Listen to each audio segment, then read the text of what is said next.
77. Menjemput kebahagiaan. Ara menatap benda yang dibawanya itu dengan perasaan berbinar. 2 garis merah dengan warna terang membuat wanita itu berkaca-kaca. "Sayang, apakah masih lama? Aku kebelet nih," seru Revan dari luar. Ara gelagapan mendengar teriakan suaminya. "Iya, sebentar, ini udah selesai kok."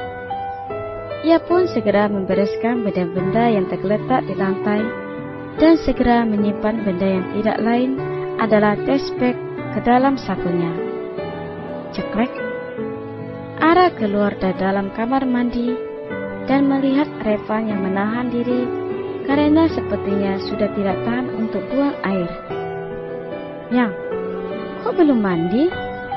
tanya Revan yang melihat Ara masih memakai baju berbahan cantik tipis itu.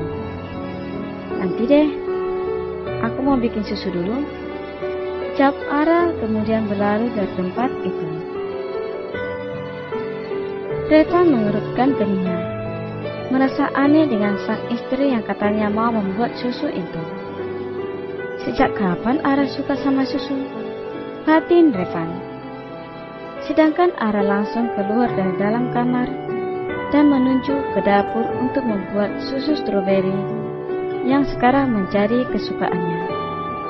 Ara memang tidak menyukai susu, tapi akhir-akhir ini dia ingin sekali minum susu, tapi yang rasanya stroberi. Senyumnya mengembang kala mengingat bahwa dirinya positif hamil, penantian yang ditunggu-tunggu oleh dia dan sang suami. Tetapi Ara tidak ingin mengatakan dulu pada Revan saat ini. Biarlah ini akan menjadi kejutan untuk Revan nanti malam. Katanya kalau memberitahu berita kehamilan saat di atas ranjang akan membuat suasana semakin berbeda. Setelah kebahagiaannya memuncak, biasanya nanti akan dilanjutkan dengan adegan-adegan yang membuat setiap pasangan melayang menikmati surga dunia. Malam ini Ara berdandan sangat cantik, memoles sedikit make up natural di wajahnya. Tidak lupa dengan parfum kesukaan Reva yang dia semprotkan ke beberapa detik di tubuhnya. Dengan memakai leggings seksi ditutup oleh blazer selutut. Penampilan Ara kali ini benar-benar berbeda, sedikit nakal dan menggoda.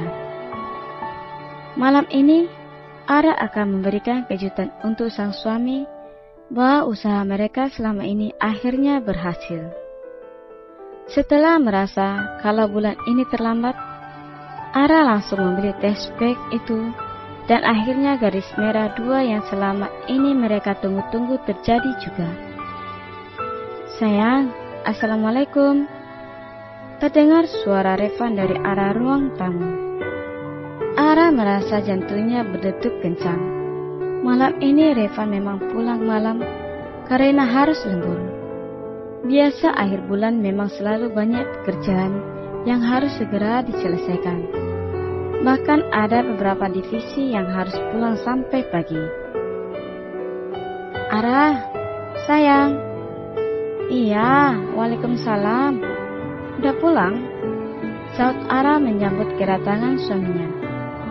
Reva melihat penampilan Ara yang malam ini memakai blazer selutut. Pria itu mengangkat kedua alisnya heran. "Kamu mau kemana sayang? Kok pakai blazer?" tanya Revan. Gak kemana-mana kok. Aku punya kejutan untukmu. Tapi kamu harus mandi dulu. Ayo, aku udah siapin air hangat.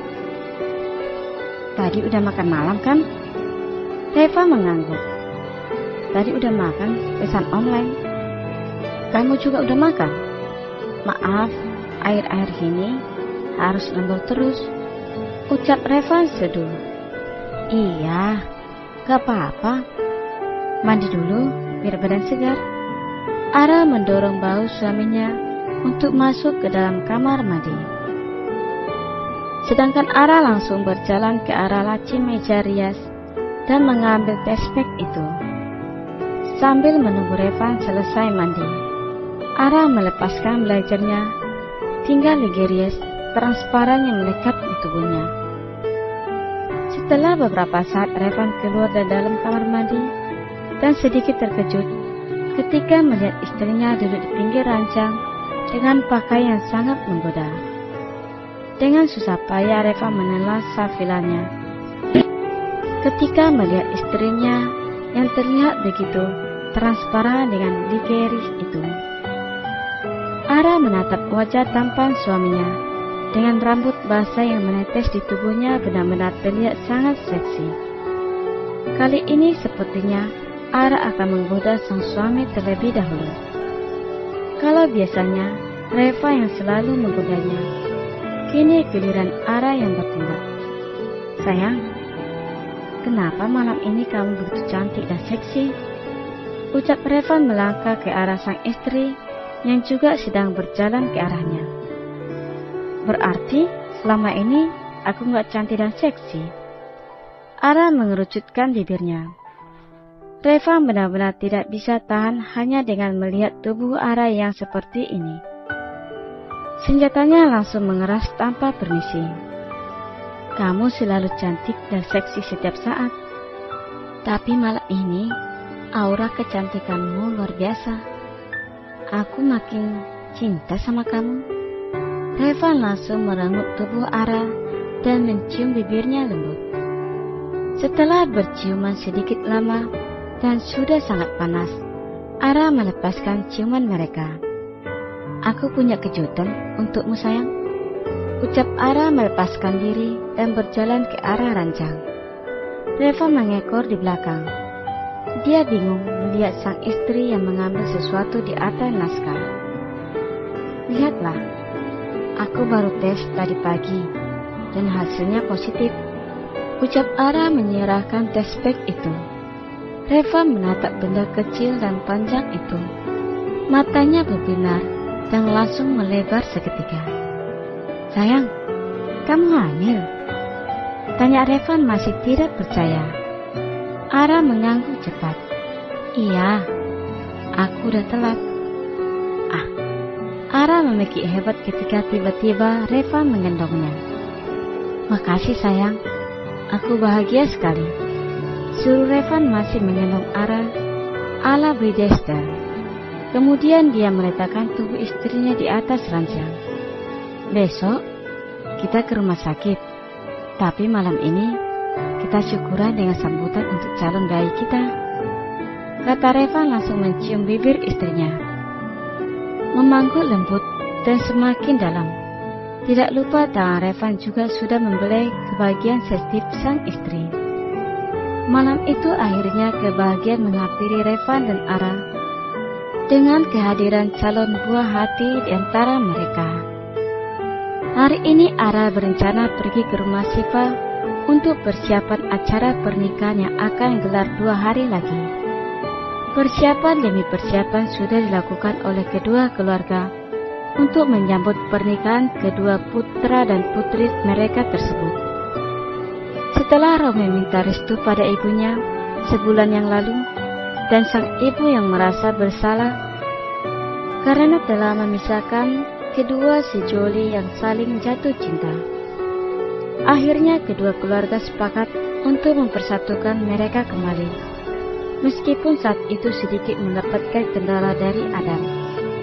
Sepertinya Adam masih merasa bahwa Romi telah menyakiti putrinya. Tetapi karena bujukan dari Fitria dan juga Ara, akhirnya sang dokter luluh juga. Dan Romi mengadakan lamaran dadakan lagi 2 hari setelah menerima restu. Bisa kasih ini ke orang-orang depan, suruh mereka istirahat dulu, ucap Fitria pada Ara. Oke Tan. Ara menerima 2 toples plastik berisi kue kering dari Fitria. Maaf ya, ngerepotin kamu. Tante mau kembali ke dapur untuk mengangkat kue yang udah matang dari oven, ucap Fitria merasa tidak enak. Gak apa-apa Tan, aku juga lagi gak sibuk kok, jawab Ara tersenyum. Memang belum banyak orang-orang yang datang membantu, apalagi nanti untuk makanan. Sipa sudah menyewakan jasa catering. kalau pernikahan mereka dulu berkonsep internasional, sekarang lebih ke konsep adat. Selama 2 tahun ini Sipa lebih banyak tinggal di Jogja bersama budenya di sana. Tapi kedua orang tuanya masih di Jakarta karena dinas mereka di ibu kota. Ara berjalan ke depan rumah. Ada beberapa orang yang sedang mendirikan tenda dan juga dekorasi untuk pernikahan Sipa dan Romi. Mereka dari wedding original yang dulu juga dipesan oleh Sipa pada waktu pernikahan yang pertama. Sepertinya Romi dan Sipa juga sedang menjemput kebahagiaan mereka yang sempat tertunda.